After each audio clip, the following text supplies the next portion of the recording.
জামায়াতের জনপ্রিয়তা একটি দলের মাথা খারাপ হয়ে গেছে। চোর দুর্নীতিবাজদের বিরুদ্ধে সতর্ক থাকার আহ্বান আমিরের।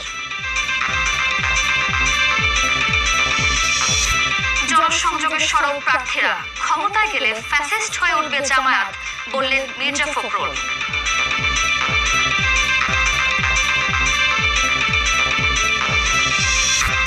জুলাই গণ অভ্যুত্থানে আশুলিয়ায় 6 মরদেহ পোড়ানোর মামলার রায় ঘোষণা চলছে।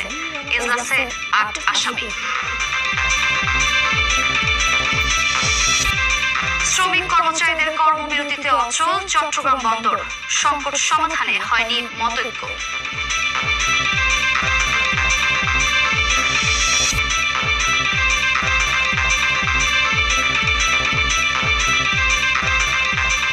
আমন্ত্রণ চ্যানেল 24 এর দুপুর 1টার খবরে। শুনছিলেন প্রেসিডেন্সি ইউনিভার্সিটি সংবাদ।